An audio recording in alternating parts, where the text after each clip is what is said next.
Buen día jóvenes, esperando que se encuentren muy bien.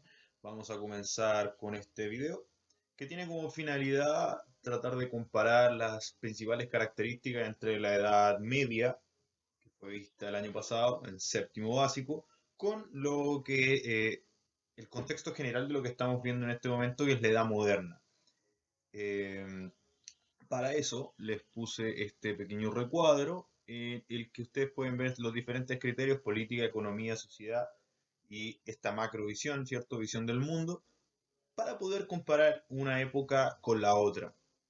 Todos los contenidos que hemos visto en este momento están inmersos en lo que es la edad moderna o en esta transición de la edad media a la edad moderna. Y eso es lo que vamos a comparar ahora para poder entender cuáles son las principales diferencias entre una y la otra. Ya, el primer criterio que vamos a revisar es la política. Y en estos términos tenemos que decir que la diferencia tiene que ver con la concentración del poder. Mientras que en la Edad Media el poder era más bien horizontal y el rey delegaba su poder a sus señores feudales, que esto a través del vasallaje, que es concepto del año pasado, eh, hacían lo mismo, ¿cierto? El poder estaba escalado y estaba repartido en diferentes unidades, ¿cierto? Que eran los feudos. En la Edad Moderna eso va a cambiar. El poder se va a concentrar, como en alguna vez ocurrió en la Edad Antigua. Se va a concentrar en capitales, se va a concentrar en estados nacionales que van a dibujar fronteras que van a ser diametralmente diferentes a cómo eran los reinos anteriores de la Edad Media, para convertirse en estos estados ya más, por decirlo de alguna manera, que tienen la diferencia de que son estados con aparatos burocráticos más complejos, ¿cierto? Que tienen funcionarios, que tienen ejércitos profesionales, que tienen territorio dividido y establecido, etcétera. Esto va a ocurrir de a poco. No es que de un día para otro los reyes hayan dicho, oye, vamos a concentrar el poder, oye, vamos a sacar a la iglesia de todas las de su poder político, su influencia política. No, esto fue ocurriendo de a poco, paulatinamente, y no de la misma forma en todos los territorios. El segundo elemento va a ser la economía, lo que tiene que ver con la producción. En el periodo feudal sabemos que la economía es, como dice acá, agraria, feudal, de autoconsumo y subsistencia. Inicia el capitalismo y el comercio al final de la Edad Media.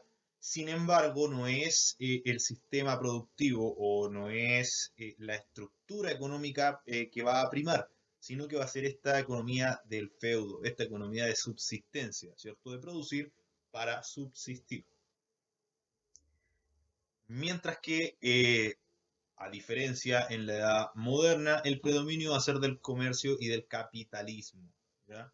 El capitalismo se va a empezar a desarrollar al final de la Edad Media, puntualmente en Medio Oriente, y se va a consolidar durante la Edad Moderna. O al menos se van a consolidar sus tres primeras fases, que son las que vamos a revisar la siguiente clase cuando hablemos del capitalismo y de su desarrollo, que es la fase, y la primera va a ser su fase mercantil, que va a ser la que se va a consolidar de mayor manera durante la edad moderna. En esto nos vamos a enfocar en la siguiente clase, por lo tanto lo vamos a dejar un poco más pendiente.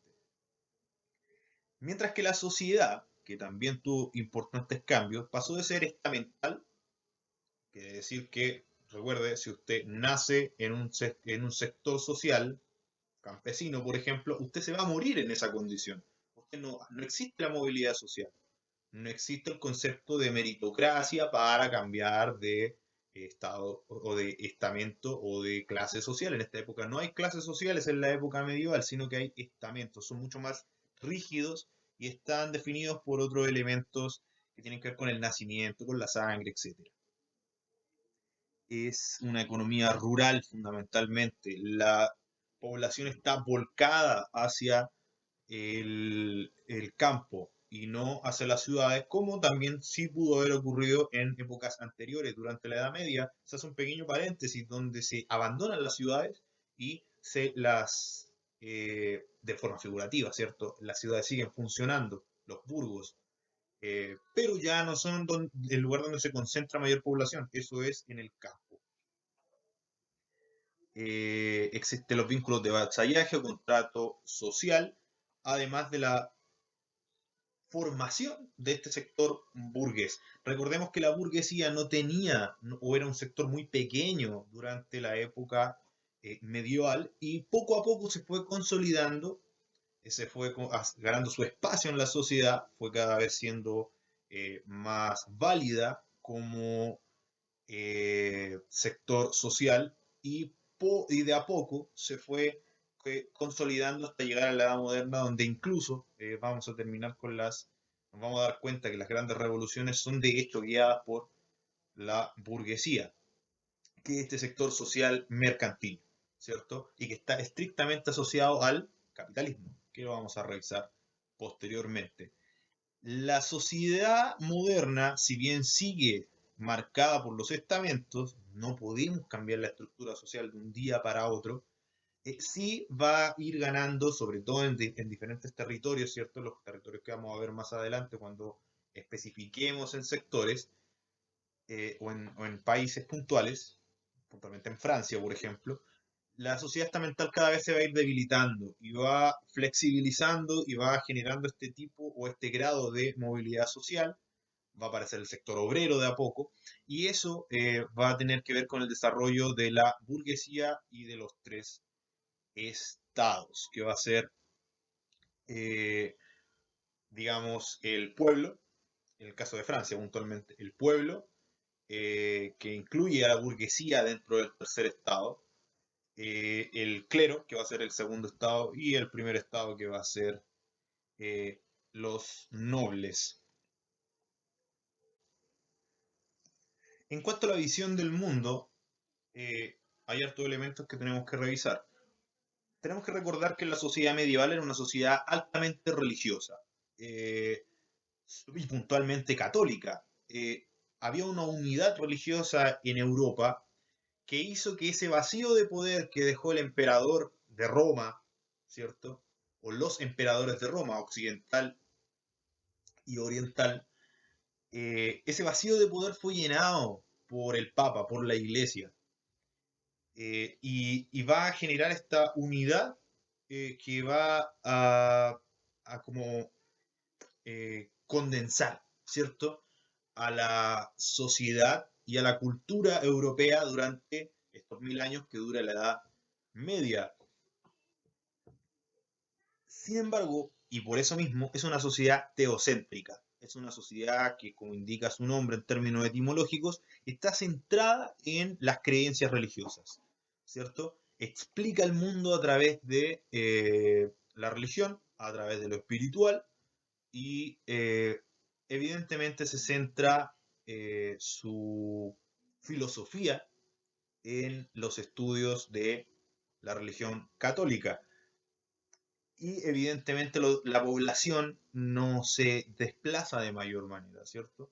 La gente conoce su pequeño mundo, el lugar donde nació, eh, fundamentalmente la población eh, pobre, ¿cierto? Que representa más del 90% de la población medieval en Europa, se van a quedar generalmente estáticos en su lugar de nacimiento. Es poco el desplazamiento tanto en términos sociales como territoriales.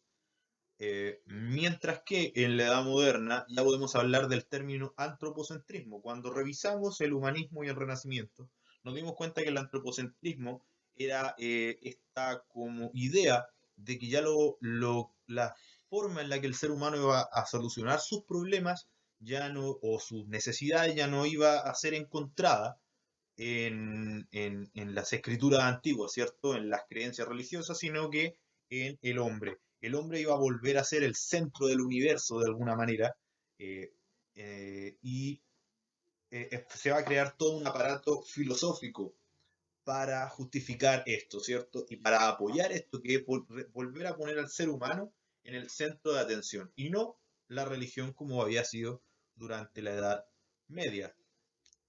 En ese sentido, esto también va a ir reforzado por la ruptura de la unidad religiosa, esta como homogeneidad cultural y social que generó la Iglesia Católica en esta época se va a romper, y Y eso va a tener que ver con el contenido que vimos en la clase anterior, que se relaciona con el surgimiento de las iglesias protestantes. Las iglesias que son católicas, que son cristianas más bien, que tienen las mismas bases de la Biblia o las mismas creencias en términos de cómo ocurrieron los sucesos de la religión cristiana. Sin embargo, van a tener un aparato ideológico diferente. Van a tener otras ideas, otras interpretaciones de cómo es la religión.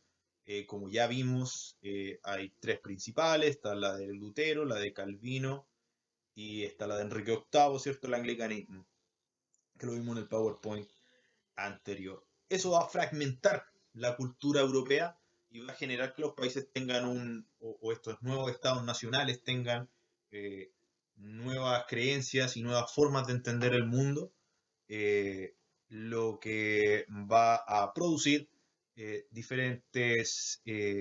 los mismos hechos históricos sean abordados de forma diferente en Europa.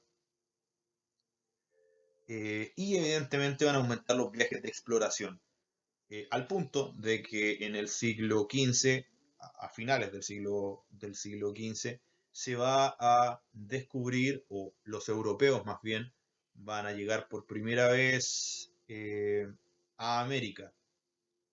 Y todo las repercusiones que va a traer al mundo, todos estos cambios que va a traer al mundo durante el siglo XV, que es donde precisamente comienza la edad moderna, todos estos cambios van a ser fundamentales para entender por qué se va a romper esta unidad que existía en la Edad Media, o este orden que existía en la Edad Media, que duró 1000 años.